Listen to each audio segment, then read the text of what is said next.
Buenas noches, mi nombre es Jesús Arellano. Vamos a hablar acerca de lo que son los instrumentos de medición y transmisores.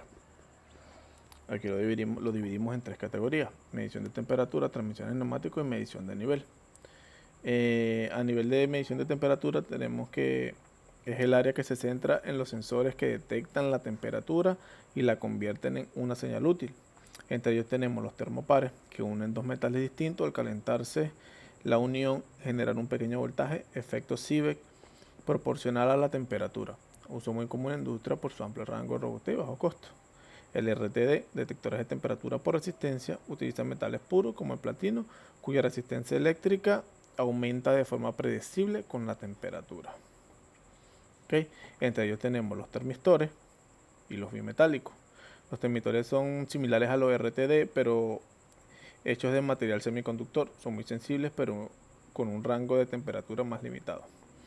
Los bimetálicos formados por dos metales, haga la redundancia, bimetálicos, con diferente dilatación. Al calentarse se doblan y mueven una aguja. Son robustos, económicos para indicación local. Termómetro de expansión o de presión. Funciona como con un bulbo y un capilar lleno de fluidos, gas o líquido. Al calentarse el fluido se expande aumentando la presión interna y moviendo una aguja. Se usan en transmisores neumáticos. Y los infrarrojos, que miden la temperatura sin contacto, captando la radiación térmica emitida por los objetos, ideales para objetos en movimiento o muy calientes. ¿Okay? Los transmisores neumáticos. Estos son los tradicionales, pero siguen vigentes. Miden una variable de temperatura, nivel, presión y la convierten en una señal de aire estándar, entre 3 a 15 psi o 0.2 menos un bar. 0.2 a 1 bar, perdón. Componentes clave. Elementos del sensor. Captan la variable física. Ejemplo, el bulbo para temperatura. Mecanismos de transmisión.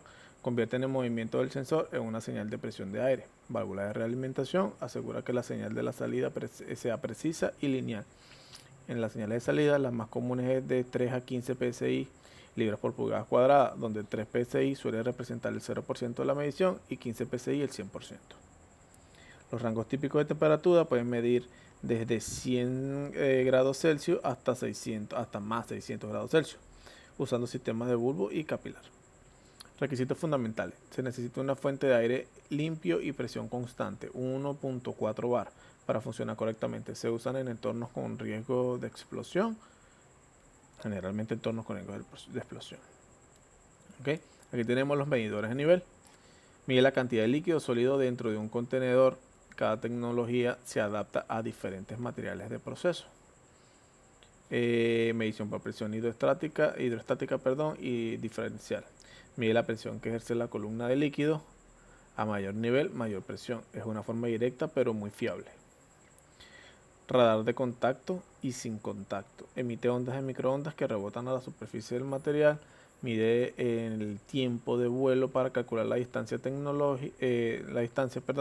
precisa y versátil, la más universal.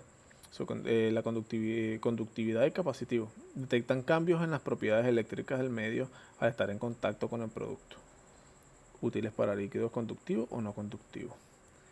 En la otra rama tenemos los ultrasonidos, similar al radar pero usando ondas sonoras de alta frecuencia. Buena opción para líquidos y sólidos de rango de hasta 20 a 25 metros.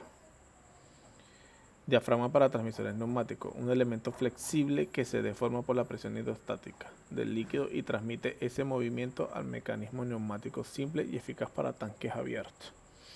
Okay, generalmente estos instrumentos de medición son muy utilizados a nivel industrial, son muy vistos, son muy comunes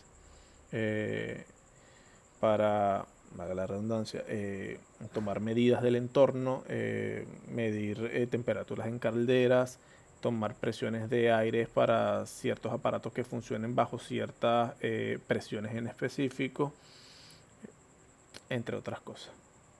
¿Okay? Dando esta breve explicación, explicando el diagrama que tenemos aquí, lo damos por finalizado. Espero que tengan muy buenas noches.